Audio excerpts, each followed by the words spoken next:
안녕하세요. 전북대병원 기능성 식품 임상시험 지원센터 정수진이라고 합니다. 오늘 발표할 주제는 장류의 기능성과 과학적 가치라는 주제로 제가 세미나를 진행할 예정인데요. 기존의 전통 장류에 대해서 동물 시험은 많은 연구가 있었지만 이제 최근에 임상과학적인 근거를 기반으로 해서 여러분들과 함께 결과를 공유하고 의미 있는 가치를 도출하는 자리를 마련했으면 좋겠습니다. 죄송하지만 마스크를 먼저 뵙겠습니다.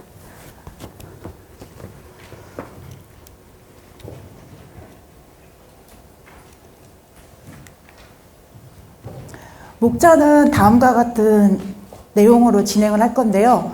요즘에 가장 장내 미생물에 대한 건강적인 가치가 화두가 되고 있는데 우리 전통 장류의 그 장내 균종의 우수성에 대해서 한번 살펴보는 자료를 가질 거고, 두 번째는 전통 장류라든지 시판 중인 장류가 크게 4가지 카테고리로 나뉘는데 거기에 안전성과 기능성을 포커싱하여 여러분들과 함께 공부를 하도록 하겠습니다. 일단 어제까지 제가 코로나의 추이라든지 치사율을 살펴봤는데요. 한 두세 달 전만 해도 코로나가 저희가 한 20위권에 자리에 해당이 됐었는데 진단율이 높으니까 거의 10위권 안에 6위에 해당될 정도로 굉장히 코로나가 진단이 많이 됐더라고요. 근데 여기에서 주목할 점은 치사율을 살펴보시면 이제 G10 국가 중에서 가장 저희가 0.1%로 굉장히 낮습니다. 근데 미국에 비해서 약 11분의 1 정도로 낮고, 또 세계적으로 건강 나라로 알려져 있는 일본 같은 경우에는 한 3개월 전만 해도 0.4%였는데 한 0.2%로 치사율이 좀 낮아졌더라고요. 근데 이제 여러 가지 나라 중에서도 호주 같은 경우에는 섬나라이다 보니까 외부의 차단이 굉장히 잘 되어 있고, 코로나도 프리 선언이 가장 먼저 이루어졌던 호주 같은 경우에도 치사율을 살펴보니까 거의 0.1% 수준으로 저희와 유사합니다. 근데 지금 현재로서는 코로나 발병 이전에는 전 세계인의 가장 취약한 질환이 이어볼 되고 있는 것이 비감염성 질환이라고 해가지고 대부분 대사성 질환을 말하는 겁니다.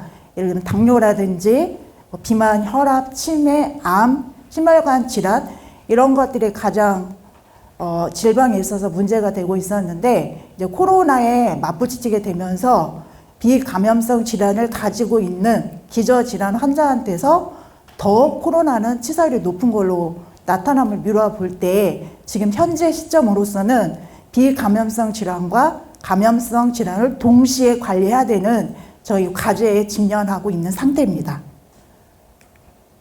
그리고 마이크로바이옴 균형에 대해서 발효식품의 중요성에 이치는 가장 말할 필요도 없는데요. 모든 전 세계인이 약물도 마찬가지고 식이도 마찬가지고 모든 환경에서 장내 미생물을 컨트롤하지 않고서는 그 문제를 해결할 수 없는 그거에 이제 중점을 가지면서 전 세계적으로 대내적인 투자가 이루어지고 있는데요. 여기를 보시면 보통 이제 장내 세균총은 약 500에서 1000여 종 정도 분류가 되고 있는데 약 1,000억 개 정도, 1,000마리 정도 존재를 하다 보니까 인간의 힘으로서는 이제 측정할 수는 없지만 과학기술이 이제 발전하면서 지금은 가격도 굉장히 낮은 상태에서 장내 미생물 균총을 변화할 수 있는 그런 기술의 고지에 와 있습니다. 그래서 여기에 살펴보시면 항상 우리의 정상인 같은 경우에는 항상 변화가 있어요. 그 사람의 생활 습관, 수면 상태, 스트레스, 운동, 시기에 따라서 장내 미생물의 균형이 이루어지다가 또 나쁜 환경에 부딪히게 되면 불균형을 초래하게 되는데 그게 장기적으로 반복적으로 이루어졌을 때 여기에 해당되는 비만이라든지 알러지라든지 당뇨병이라든지 치매라든지 암이라든지 모든 것을 야기시키는 핵심적인 주요한 원인이 장내 미생물 균총의 불균형에 해당이 됩니다. 그리고 이제 우리가 가장 중요한 것은 음식과 장내 미생물 균총은 굉장히 밀접한 관련성이 있다는 것은 익히 알고 계실 거예요. 그러나 요즘에는 또 화두가 되고 있는 게 식이도 굉장히 장내 미생물 균총과 영향을 주지만 각 개인이 가지고 있는 유전자라든지 장내 미생물 균총에 의해서 음식이 개인마다 반응이 다 다르다는 거예요.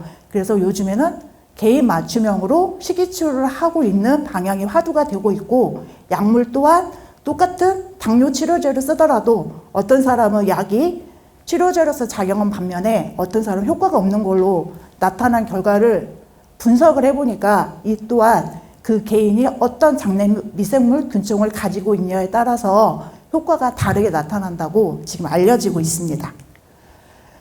그리고 이것은 최근에 아주 따끈따끈한 그 임상 결과인데요. 여러분이 익히 알고 계시는 가장 세계적으로 저명한 저널로 알려진 게 네이처지나 사이언스지라고 알고 계실 거예요. 그게 한 임팩트 팩터가 한 47점 언저리에 해당이 되는데, 여기 같은 경우에는 란셀이라고 해가지고 이 또한 41점 해당되는 가장 퀄리티 있는 저널에 발표된 시기를 대상으로 한 임상의 결과를 소개해 드리도록 하겠습니다. 보통 우리가 익히 알고 있는 채소 기반 식단은 건강에 굉장히 유익한 것을 많이 알고 있어요. 그러나 여러분들께서 채식 위주의 식단은 그렇게 선호하거나 즐겨 하지는 않으시잖아요. 그래서 세계 연구인들이 가설을 세웠어요. 그러면 섬유소가 많은 식단과 발효식품이 많은 식단에 두 가지를 비교했을 때 인체에 어떤 양형이 나타나고, 그러면 어떤 게 더 우수한지 규명한 연구로 진행을 한 건데, 여기를 살펴보시면 이제 결론적으로 말씀드릴게요. 섬유소 식사 같은 경우에는 채소 위주의 식사를 하니까 장내 미생물 균총 수가 증가를 했다. 근데 각 개인마다 면역지포에 대해 미치는 영향은 효과가 달랐다. 이런 결론을 얻었지만, 발효식품을 섭취할 경우에는 장내 미생물의 다양성이 굉장히 증가를 많이 하고 면역지표도 유의적으로 개선을 했다. 그래서 결론적으로 말씀드리면 섬유소 식사보다 발효식품 위주의 식사 기반이 굉장히 면역력에도 중요한 요인이라는 것을 알 수가 있었습니다. 또 여기 보시면 한국에서 전통 발효식품이 가장 장류 중심 기반으로 해서 김치류라든지 젓갈류라든지 식초라든지 다양한 젓갈류가 발효식품에 존재를 하게 되는데요. 이런 식단이 기반이 되는 한국인의 경우에는 굉장히 가능성이 높음을 시사를 하고 있습니다.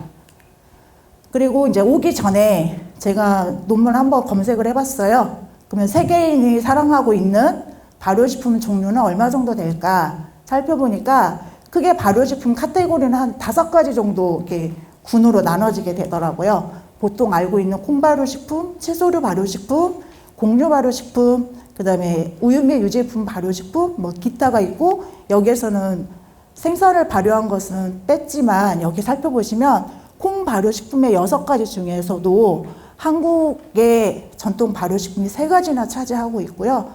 또 채소류에도 김치류가 되어 있고, 곡류 발효식품에 고추장 카테고리로 묶었더라고요. 그래서 이런 30여 종의 발효식품 중에서 저희가 거의 한 6, 7종 정도 차지하는 걸 미뤄볼 때 저희는 발효식품으로서의 가장 메카라고 할 수 있는 특징이 있는 것 같습니다. 그러나 이제 기존에 저희가 전통 장류나 장류에 대해서 과학적 기능성에 대해서만 초점을 맞췄었는데, 요즘에는 인과윤리중심위원회에서 기능보다는 안전성이 저변에 깔려 있는 상태에서 효능이 있을 때 가장 그걸 우선시 여기기 때문에 요즘에는 이제 안전성까지 기능성과 함께 보장이 되었을 때 이제 그게 과학적으로 우수한 식품이라고 얘기를 할 수가 있는데요. 항상 이제 전통 장류의 문제점이 소금이 많다. 그래서 혈압을 높인다. 심혈관계 질환을 야기시킨다. 이렇게 알고 있고, 두 번째 발효 과정에서 생성되는 바이오제닉 아민이라고 해가지고 발효 과정에서 필수 불가결한 현상이기 때문에 이것이 없이는 발효식품이 탄생할 수 없습니다.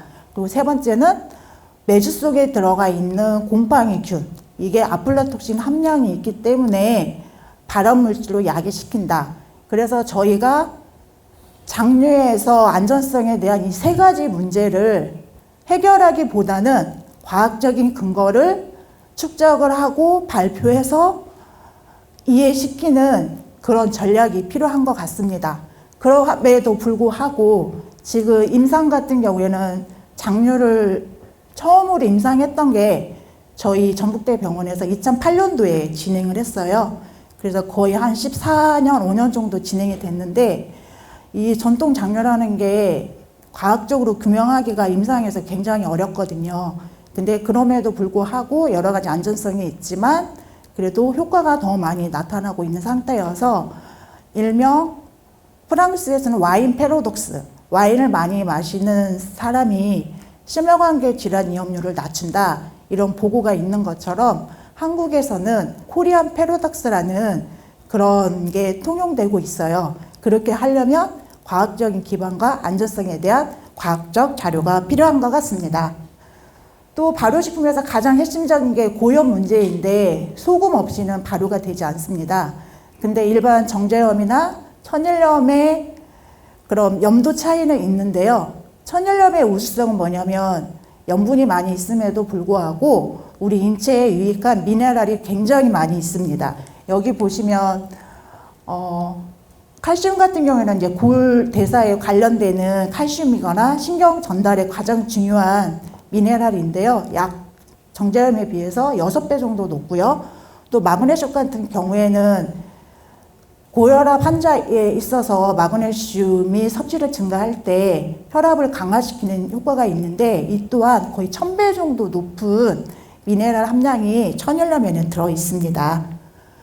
그리고 이제 세계적으로 WHO에서 나트륨 섭취가 증가를 하면 심혈관계 질환 위험률이 굉장히 높다는 그렇지 않다 이런 상반된 주장들이 계속 보고하고 있는데요. 여기 보시면 란셋 저널인데 임상의학 저널이에요. 거의 임팩트 팩터가 네이처지나 사이언스보다 훨씬 높은 60점대에 해당되는 그런 저명한 저널에서 이제 최근 4, 5년 전에 보고된 연구에 따르면 일개 국가에서 한 대상으로 연구를 한 게 아니라 전 세계 47개국을 대상으로 해서 거의 13,300명 재단으로 대규모로 연구를 진행을 했습니다. 그래서 그 대상자는 고혈압 환자와 정상인을 나누어서 나트륨 배설량의 기준에 따라서 얼마나 심혈관계 질환을 증가시키는지 위험도를 살펴본 연구를 살펴보면요. 소금의 과잉 섭취자 17.5g, 한국인의 기준에 비교를 하면 국민건강영양조사에서 보통 저희는 10에서 15g 사이로 섭취하고 있다고 이제 데이터가 보고하고 있는데요. 그거보다 훨씬 높은 고염 섭취자, 또 소량 섭취자는 7g 이하로 섭취할 때 둘 다 심혈관계 질환 위험을 증가시키더라. 이런 결과가 보고되고 있었고요. 또 정상인의 경우에도 소금을 너무 많이 제한을 했을 경우에 정상인 또한 건강인의 위험도를 증가시키는 게 나트륨의 섭취가 굉장히 중요하다는 결과를 보고를 하였습니다. 또 하나는 이것도 NEJEN이라는 저널인데요. 이것도 임상의학전에서 굉장히 저명한 저널이에요. 이것도 나트륨 배설 증가와 심혈관계 질환 위험도를 규명한 연구인데요. 여기를 보시면 항상 양의 상관관계, 임의 상관관계 이런 개념이 아니라 우리 인체에서 나트륨이 미치는 영향은 U자 사이클을 보이면서 가장 적정한 섭취 수준이 10에서 15g 정도는 건강에 유익한 기준이다.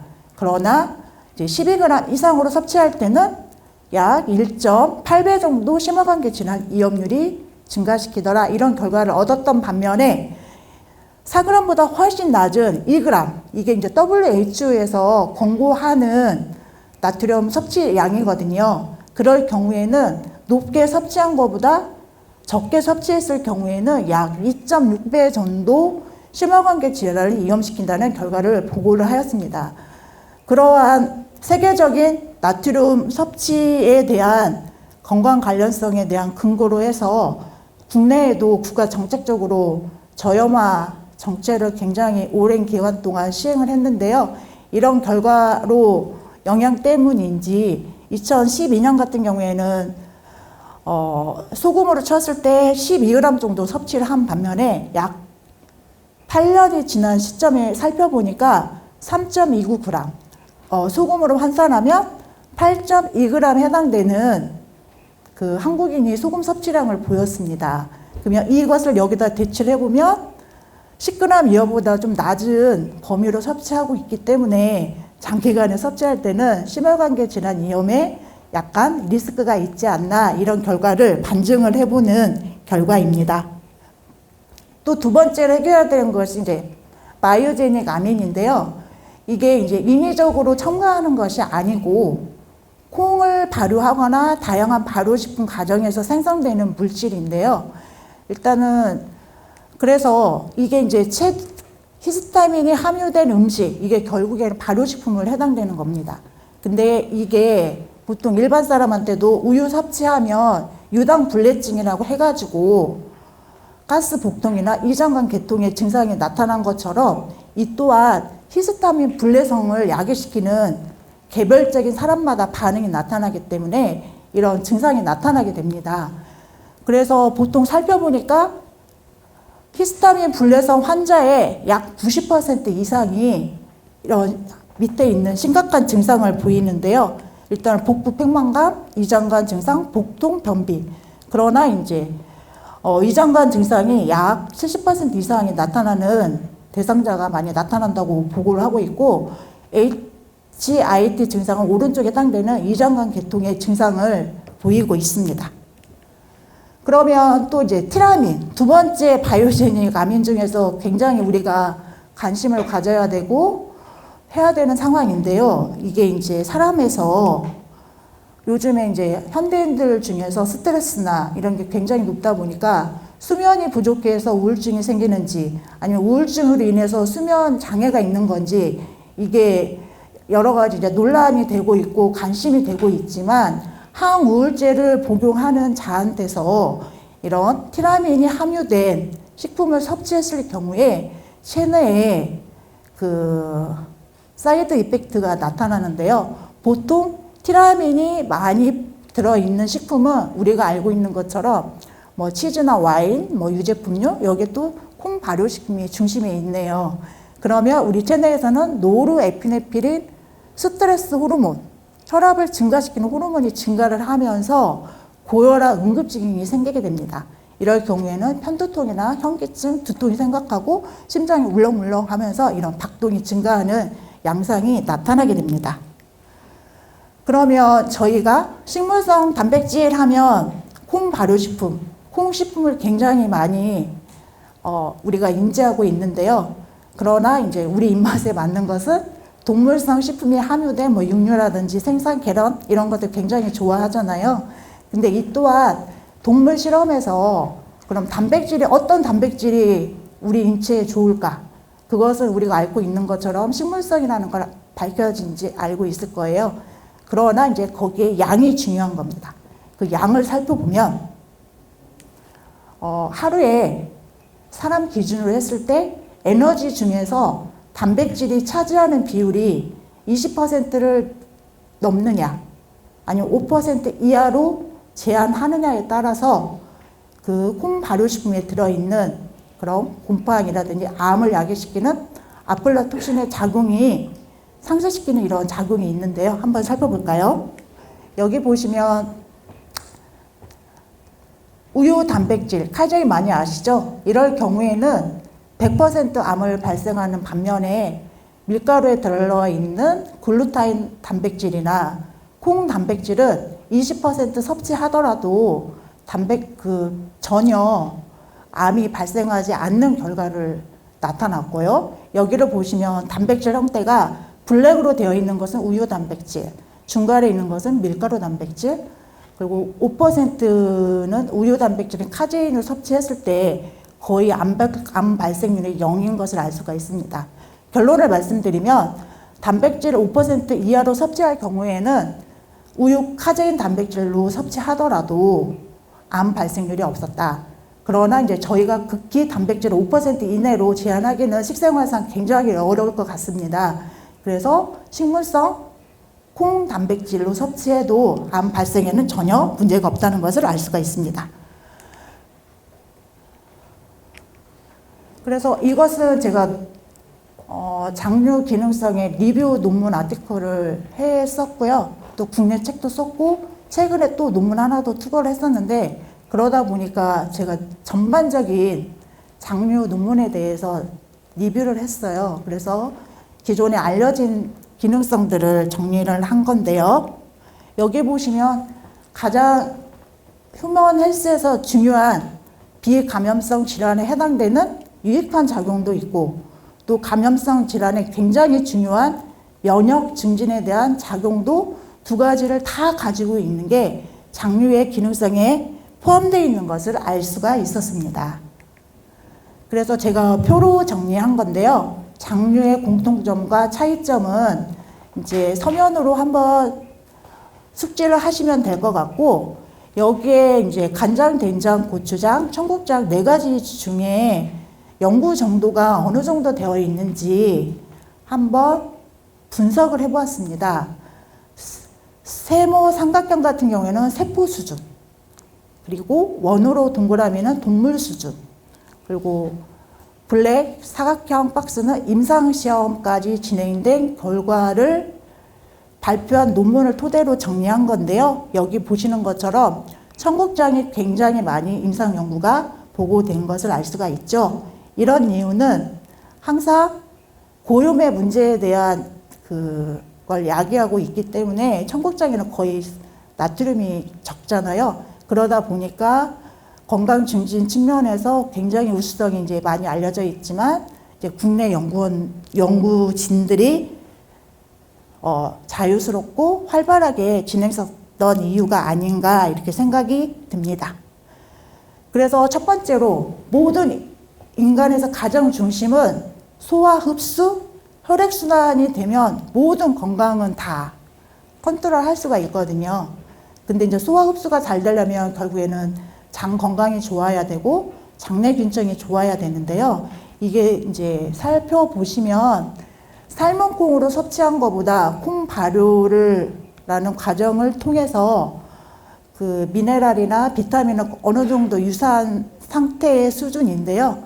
이제 청국장으로 섭취했을 경우에는 콩 단백질이 분해가 되면서 펩타이드나 다양한 아미노산이 증강이 되어서 굉장히 건강에 유익함을 많이 주는 인자가 많이 있습니다.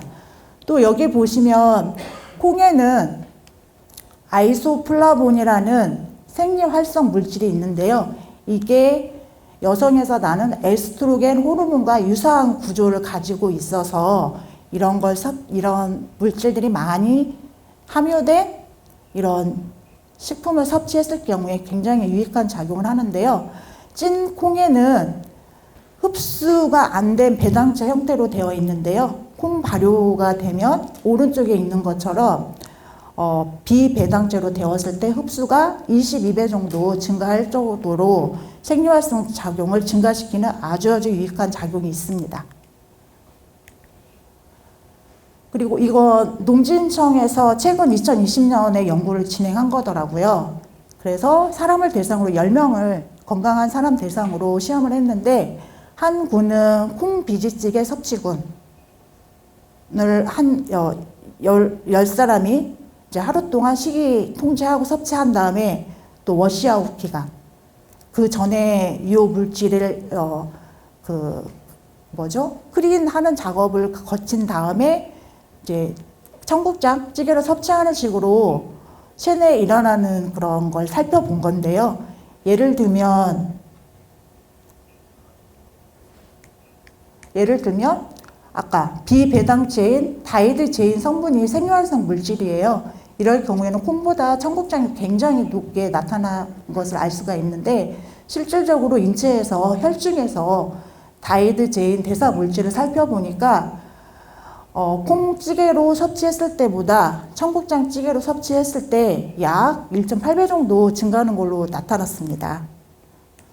또 두 번째로 이것도 농진청에서 진행한 거더라고요. 이것은 이제 단면 조사 연구 한 220여 명을 대상으로, 한국인 성인 대상으로 식습관 조사하고 거기에 발효식품이 얼마나 들어가 있는 목록을 작성한 다음에 조사를 하고 분변 내 장내 미생물 균총을 변화를 조사를 해서 관련성을 규명한 연구인데요. 여기 보시면 우리가 장내 미생물 균총의 다양성이 굉장히 증가를 해야 건강한 유익한 작용을 한다는 것을 알고 있을 것입니다. 여기를 보시면 이게 이제 방사선으로 되어 있는데 가장 바깥으로 있는 것일수록 다양성이 높은 스코어라고 해당이 되는 것을 보면 알 수가 있습니다. 그냥 콩으로 섭취한 거일 때는 여기에 이렇게 낮은 반면에 콩 발효식품으로 섭취를 할 경우에는 굉장히 다양성이 증가한 것을 알 수 있었고요. 또 베지터블 같은 경우에도 콩 발효식품보다 더 낮음을 알 수 있었죠. 또 장내 균층에도 유익한 균들이 굉장히 많은 것을 알 수가 있었고, 또 하나는 콩 발효식품이 콩 식품에 비해서 퍼미쿠티스 박테리우스 레시오 비율을 조사를 해가지고 이게 증가를 하면 건강 증진에 유익한 작용을 하는 걸로 알려져 있는데, 이게 이제 콩 발효식품을 통해서 다양성도 증가시키고 유익한 균도 증가시키는 결과를 나타낸 것으로 판단됩니다. 또 이것은 저희가 그 전에 2020년 전에는 기능성에만 초점을 맞춰서 연구를 진행을 했었는데요. 저희가 이제 현대화되고 서구화가 되면서 장류의 섭취가 줄어들고 한식 섭취가 줄어들면서 거의 장류 산업이 침체기가 있고, 또 지속적으로 우리 후손들에게 계승을 해줘야 되는데 굉장히 빨간불이 들어온 상태입니다. 그러면 기능성과 함께 안전성을 과학적으로 규명을 해서 과학적인 근거를 마련하자 해가지고 그런 취지로 연구를 지금 진행했고요. 지금 현재 진행 중에 있습니다. 일단 가설은 이렇습니다.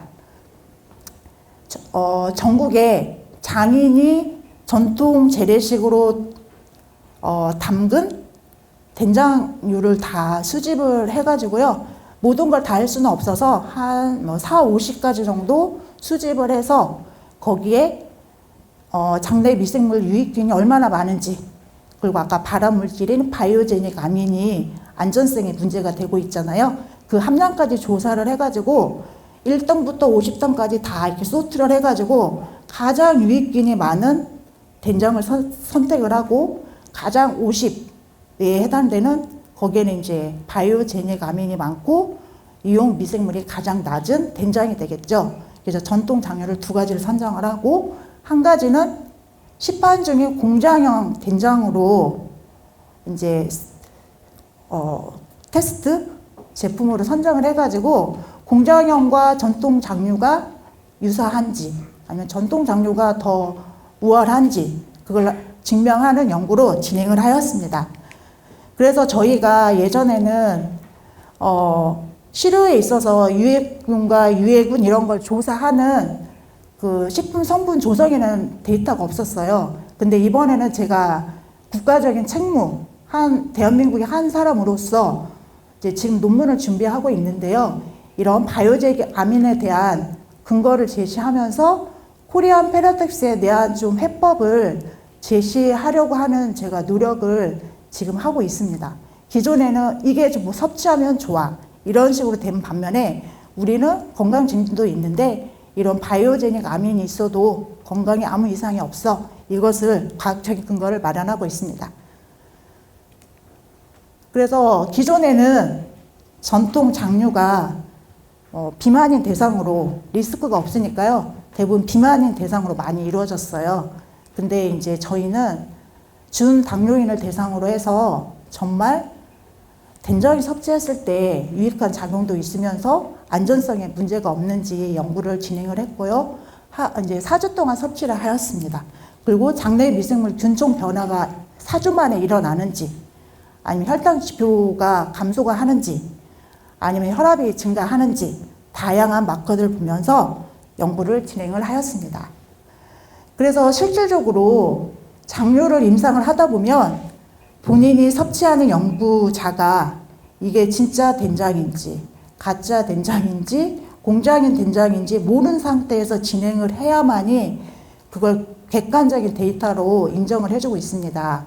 왜 그러냐면 심리적인 플라스보 효과가 주는 게 굉장히 많이 영향을 주기 때문에 잘 짜여진 임상은 무작위로 배정을 해야 되고 블라인드 상태로 진행을 해야 되는 상태이고, 또 하나는 이게 소재가 된장이라는 것을 알려주고 참여를 시켜야 되기 때문에 섭취 순응도를 높일 수 있는 전략이 굉장히 중요합니다.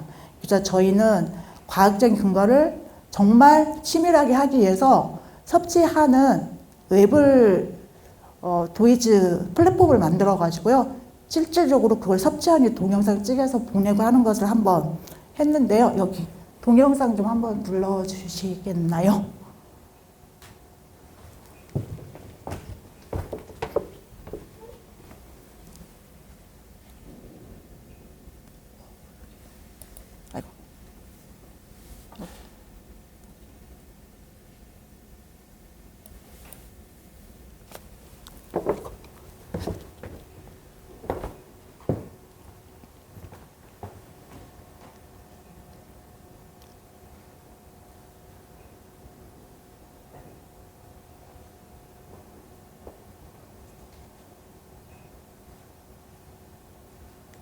그래서 저희가 4주 동안 매일매일 연구 간호사가 동영상을 체크를 해가지고 섭취를 했는지, 그럼 섭취를 하지 않았다면 섭취하라고 독려하는 전화까지 드려서 이제 그 수능도를 높이는 그런 전략으로 연구를 진행을 하였습니다.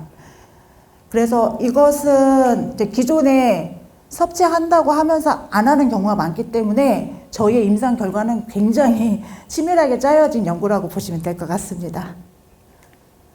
그래서 이제 결과를 살펴보면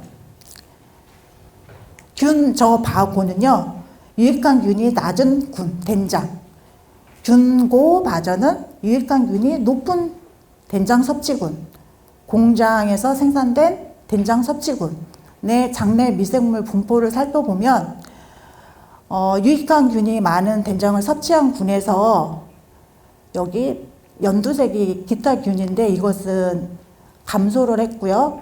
유익균은 블루 색깔인데 약 6% 정도 증가를 했고, 유해균 같은 경우에는 감소한 것을 나타났습니다. 그리고 유익항균이 낮은 섭취군에서도 유해균은 좀 감소를 하는 경향을 보였네요. 그러나 공장형 섭취 같은 경우는 약간 감소하는 했지만 유의적인 차이는 없었고요. 결론을 말씀드리면 유익항균이 많은 된장 섭취군에서 장내 미생물 균종 변화가 나타났고요. 그러면 각 군당 15명씩 배치가 되어서 연구가 진행됐는데요. 유익항균이 많은 된장 섭취군 15명 중에서 14명이 장내 미생물 유익균이 증가하는 것을 미루어 볼 때 95% 정도가 장내 균종을 변화를 시키는 핵심적인 그런 영향을 미쳤다고 보시면 될 것 같습니다. 이것도 섭취 전후 장내 균종 파퓰레이션 변화를 살펴본 건데요. 이 또한 장내 균종 등에서 퍼미쿠투스, 박테로이드스, 이게 굉장히 이제 퍼미쿠투스는 유해균에 해당이 되는 거고 박테리아스는 이제 유익한 균에 해당이 되는 건데, 이 또한 유익한 미생물이 많은 된장군에서 유의하게 작용을 한 것을 알 수가 있습니다. 그리고 이제 두 번째로 이제 효능들은 나타났죠. 그러면 아까 HIT, 히스타민 불내성에 대한 안전성을 무시할 수는 없는데, 저희가 이장관 계통 증상을 약 12가지 정도의 지표를 살펴봤어요. 그러면 유익균이 낮은 된장 섭취했을 때, 높게 섭취했을 때, 시판 된장을 섭취했을 때 군간의 유의적인 차이가 있는지, 후에 이런 나쁜 증상이 나타났는지 살펴본 결과 3가지 모두 섭취군에서 이런 히스타민 불내성에 대한 증상은 전혀 나타나지 않아서 안전성이 3가지 된장군에서 모두 확인될 수 있었습니다. 또 하나는 된장에 나트륨을 빼고는 된장이 될 수가 없잖아요. 그래서 된장 섭취가 증가함으로 인해서 당연히 소금 섭취가 증가를 하는데요. 그럼 혈압에 미치는 영향도 살펴보았습니다. 그러나 이제 된장에 함유된 소금 섭취가 증가할지라도 혈압에는 전혀 3군 된장 모두 다 변화가 없었습니다. 그래서 결론은 세 가지 된장 모두 안전성에 문제가 없었고요. 그 중에서도 가장 우리 인체 내 준당뇨인한테서 균이 높은 된장이 장내 미생물 균총을 증가시키고 유익한 작용을 하는 결과를 도출할 수 있었습니다. 그리고 이제 요즘에 최근에 간장, 소스, 굉장히 HMR 푸드에서 무시할 수 없는 가장 소스의 핵심이 간장이라고 봅니다. 근데 이제 간장도 최근에 연구가 이제 증가하기 시작하고 있는데요. 이것도 코리안 패러독스를 가장 대표적으로 나타내는 결과입니다. 그래서 여기를 살펴보시면 대조군은 중류소 섭취군이고요. 이것은 일반 하얀색 소금을 말하는 거고 간장 섭취군 세 가지 그룹을 나누어 가지고 동물 시험에서 한 결과 간장에 8% 정도 소금이 들어있더라고요. 그래서 동일한 양으로 소금물을 섭취했을 때 9주 동안 혈압의 변화를 양상을 비교해 본 결과 당연히 소금물을 섭취했을 때는 굉장히 많이 증가를 했고요. 이제 대조군은 중류수를 섭취한 군과 간장 섭취군이 유사하게 혈압의 변동이 나타나지 않았습니다. 이것이 말하는 결론은 일반 소금물 형태로 할 때는 혈압을 증가시킨 반면에 소금의 동량에 해당되는 된장을 섭취할지라도 혈압에는 오히려 더 유익한 작용을 해야 되는 그런 코리안 패러독스의 결과를 보여주는 예입니다. 또 된장도 이 또한 이제 진행을 했는데요. 된장도 간장과는 다르게 6개월 된 발효 된장, 1년 이상, 2년 이상 다양한 된장의 형태가 나타날 텐데 여기 보시면 이제 전혀 발효하지 않는 거, 60일 정도 발효된 거, 90일 정도 발효된 상태에서 혈압을 증가시키는 효소, 이걸 억제하는 이유를 살펴봤어요. 그랬더니 여기 빨간색 세모로 되어 있는 거 있잖아요. 그게 된장을 60일 정도 발효한 된장을 섭취한 군에서 유의적으로 혈압을 조절하는 작용을 했더라 이렇게 나타났고 이것은 2019년에 또 발표한 연구인데요. 이 또한 간장과 유사하게 된장도 동량의 8% 함유된 소금물 섭취한 군과 비교해서 혈압을 살펴보니까 소금물 형태로만 섭취했을 경우에는 굉장히 혈압이 증가를 한 반면에 일반 증류수 섭취군과 된장을 섭취한 군에서는 유의적으로 혈압이 잘 조절되고 있음을 미뤄볼 때 이 또한 코리안 패러독스를 나타내는 유익한 결과라고 할 수가 있습니다. 또 하나는 이제 청국장에는 나트륨이 없기 때문에 콩에 들어있는 유익한 아이소플라본 함량이 높아서 굉장히 혈압의 조절이 된다는 것을 익히 알고 있고요. 또 이제 두 번째로 동맥경화, 이제 이게 하면 콜레스테롤이 연상이 되실 거예요. 이제 처음으로 한 것이 이제 고추장인데요. 이 고추장은 이제 총 2건으로 지금 현재 연구가 진행됐는데요. 2008년도에 이제 과체중이 비만인 여성 대상으로 진행한 건데, 60명으로 했어요. 이제 혈중 콜레스테롤이 이약군, 가짜를 섭취한 군보다 유의적으로 감소를 확인을 했고, 또 하나는 동맥경화를 야기시키는 아포비라는 그 지표가 있는데 이 또한 이약군에 비해서 고추장을 섭취했을 경우에 유의적으로 낮음을 알 수가 있었고 또 이것도 2015년에 이것은 이제 환자를 대상으로 한 거예요. 고지혈증 환자를 대상으로 고추장을 섭취했을 때 12주 동안 섭취했을 때 어떻게 조절이 되는지 보는 건데 혈중 콜레스테롤이 감소를 했고 LDL 콜레스테롤을 둘 다 감소한 결과를 확인할 수 있었습니다. 결론을 말씀드리면 고추장을 섭취하면 고지혈증 있는 환자한테서 동맥경화 지수를 조절하는 효과를 나타내는 것을 알 수가 있습니다. 또 청국장 임상도 이것도 가체중 및 비만인 대상으로 했을 때 동맥경화 지수의 아포비도 유의적으로 감소를 했었고요. 또 여기 보시면 전문적인 용어가 나오는데요. 아실 프리 카르니틴 비율이 증가를 하면 우리 몸에서 비만을 대사를 분해하고 체지방을 촉진하는 그런 유익한 작용을 하는 건데 이것도 청국장을 섭취했을 경우에 굉장히 증감을 확인하고 있어서 청국장 섭취만으로도 항비만 효과가 있는 것을 확인할 수 있었습니다. 이것도 한 2016년도에 이때는 좀 규모를 좀 많게 해가지고 비만 성인 대상으로 해서 진행한 연구인데요.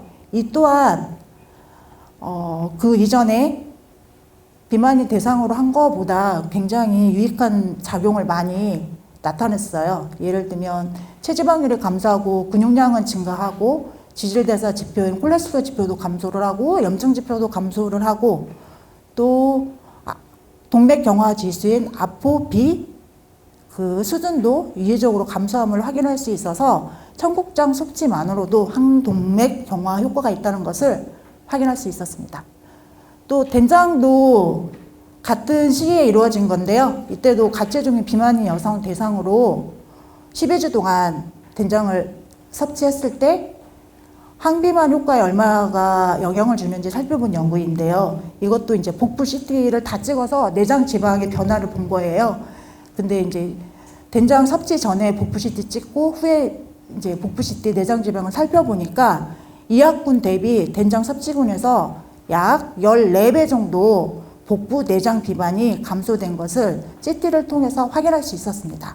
그래서 결론을 말씀드리면 고추장, 청국장, 된장 모두 동일한 디자인으로 연구를 진행했는데요. 그 중에서도 가장 복부 내장 비만이 감소했던 장류는 된장인 걸로 확인할 수가 있었습니다.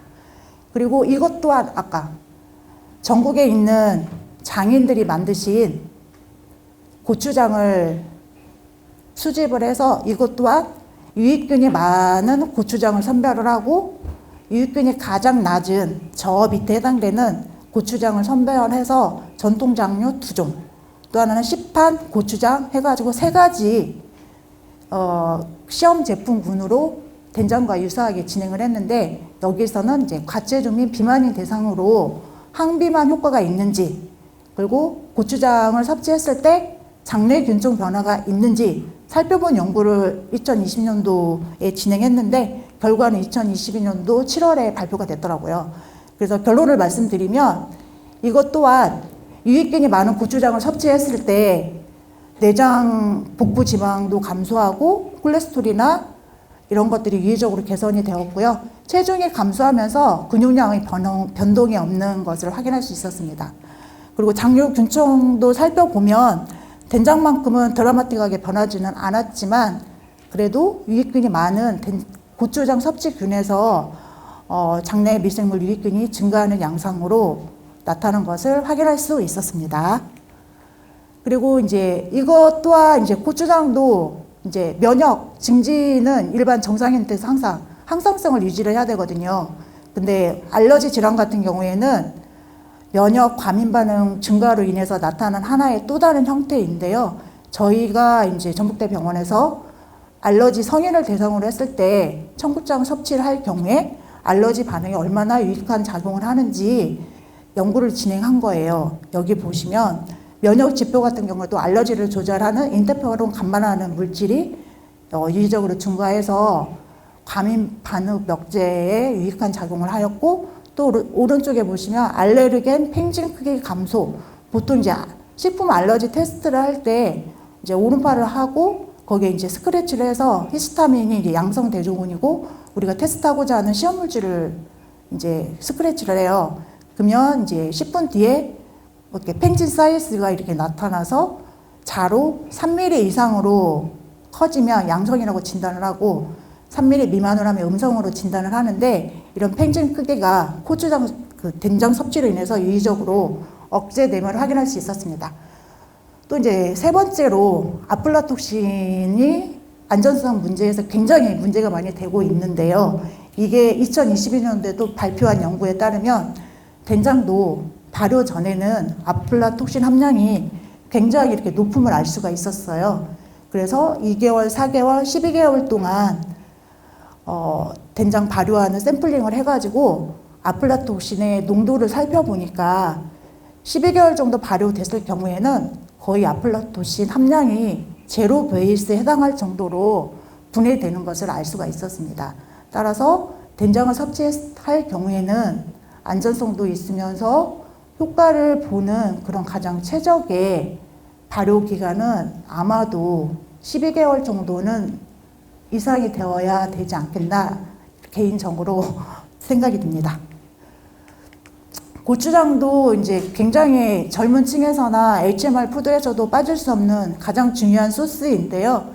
여기서도 전통식 고추장이 발효되지 않는 것, 발효시킨 것, 공장식 고추장의 폐 종양 억제 효과를 살펴본 결과 이쪽에를 보시면 될 것 같아요. 여기 가루 안에 있는 것이 폐암 전이 억제율이거든요. 근데 6개월간 전통식 고추장으로 섭취했을 경우에는 84% 정도 저해를 했고요.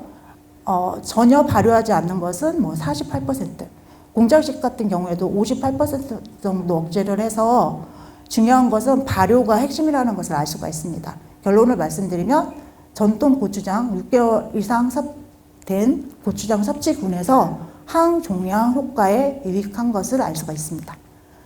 또 이것도 한 2018년부터 피부에 적용해서 임상을 꽤 많이 했더라고요. 규모는 이제 대규모는 진행되지는 않지만 시도했다는 것에 굉장히 의의를 두고요. 한번 결과를 살펴보면 갱년기 중년 여성을 대상으로 생 청국장을 50g 섭취했을 때 요즘에 모발에 대해서 굉장히 관심 많이 있잖아요. 모발 건강에 미치는 영향을 살펴보았습니다. 보니까 청국장 섭취군에서 면적당 모발 수가 유의적으로 증가한 것을 확인할 수 있었고요.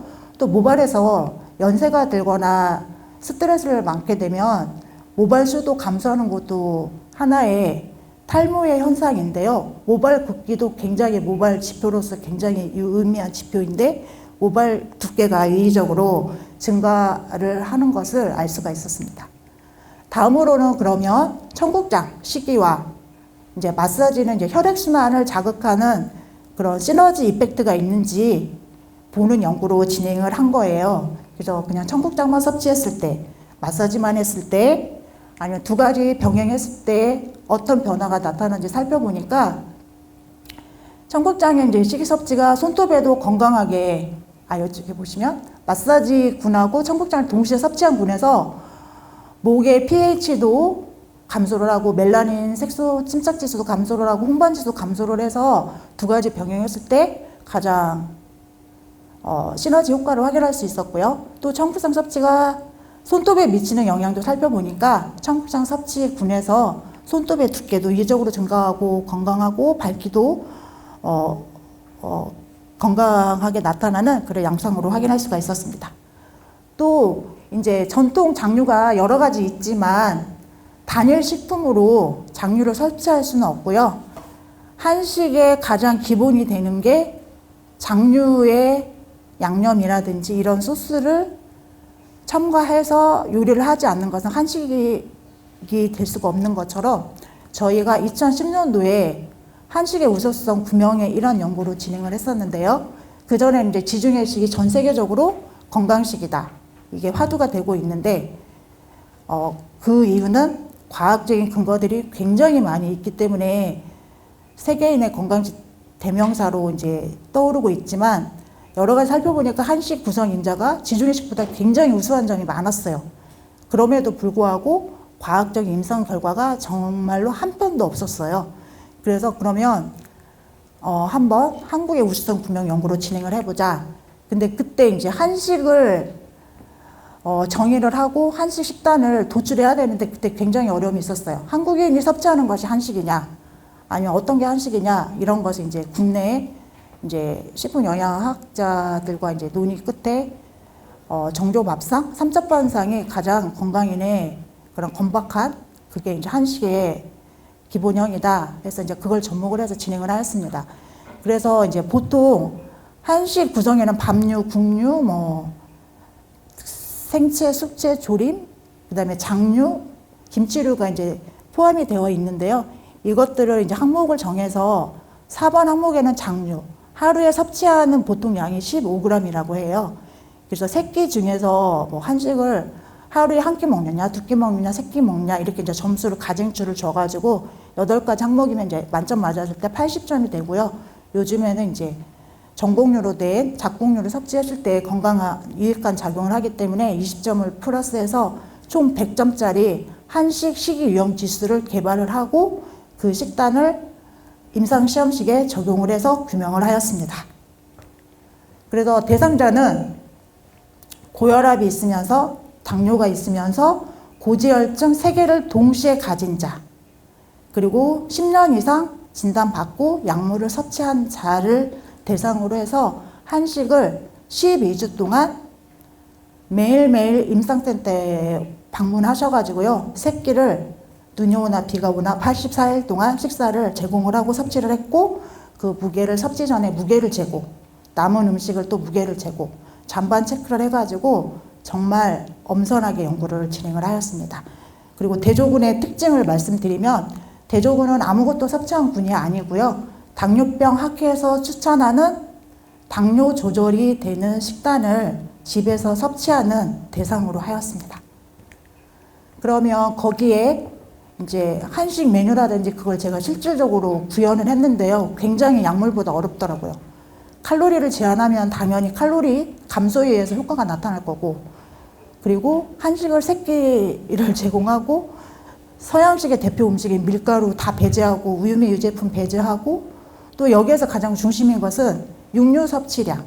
그러니까 우리 한국인의 당뇨병 유병률이 가장 낮은 1%도 안 됐던 그 기준이 1970년대 이전에라고 하더라고요. 그래서 1970년도 이전의 국민건강영양자료를 살펴보니까 하루에 육류 섭취량이 20g도 섭취를 하지 않았더라고요. 그래서 그러면 이제 한식에 적용할 때는 하루에 20g 정도, 그러니까 메추리알 하나에 해당되는 육류 섭취량을 적용을 해가지고 임상을 진행했고, 다만 생선류나 계란류는 제한을 하지 않았습니다. 그리고 칼로리도 당뇨병 학회에서 개별적으로 적정 칼로리에 맞추지 않고요. 2100칼로리 식단으로 맞춘 다음에 남성, 여성 다 제공해서 드시고 만큼 마음껏 드시고 남기고 싶으면 남기라는 형태로 해서 연구를 진행을 하였습니다.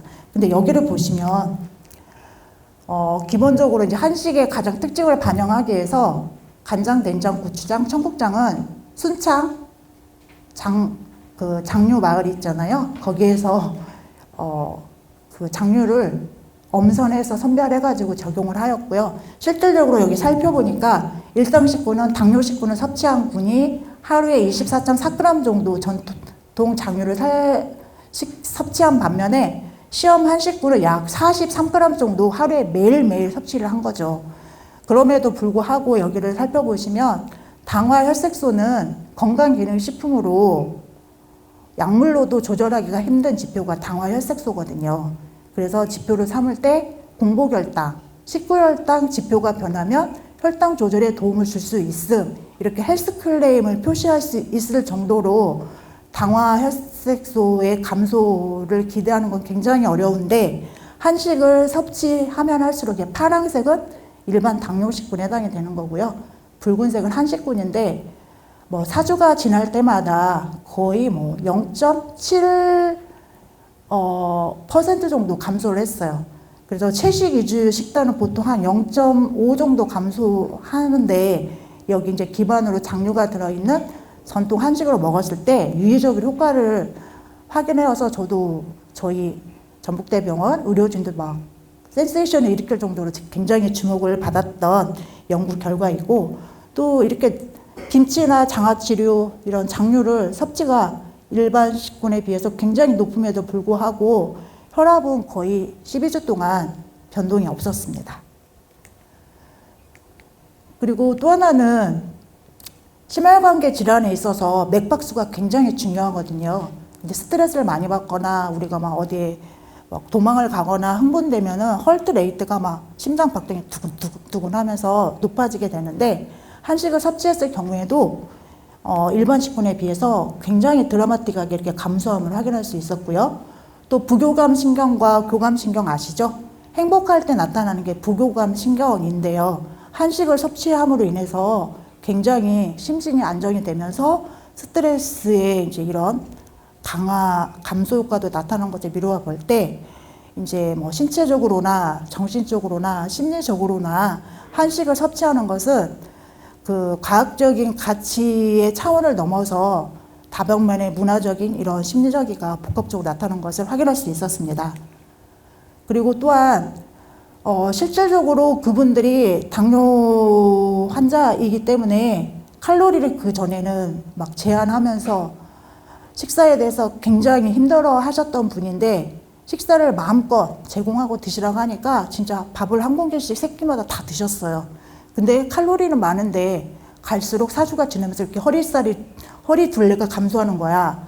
또 왜 체중이 빠지는 거야. 계속 그렇게 말씀을 해주시더라고요. 근데 살펴보니까 체중은 감소하지만 전혀 근육량은 감소가 없이 체지방만 분해가 됐거든요. 이게 굉장히 중요해요. 우리가 중요한 것은 비만일 때 체중이 감소하는 게 목표가 아니에요. 근육량은 증가를 시키거나 감소가 없으면서 체지방량이나 체지방률을 감소하는 것이 우리가 궁극적으로 추구하는 바이기 때문에 한식의 섭취로 인해서도 이런 효과를 확인할 수 있었습니다. 그리고 또 하나, 3가지 약물을 다 복용했다고 했잖아요. 그래서 매일매일 그 내분비 대사내과 교수나 의사가 매일매일 그 연구 대상자를 현장에서 대면을 하면서 이제 시기가 들어갔잖아요. 그러다 보니까 약물이 뭐 5개, 6개 섭취하셨던 분이 한식 섭취함으로 인해서 혈당 조절이 너무 많이 되니까 중간중간에 이제 진료를 보면서 약을 줄여줘야 되거든요.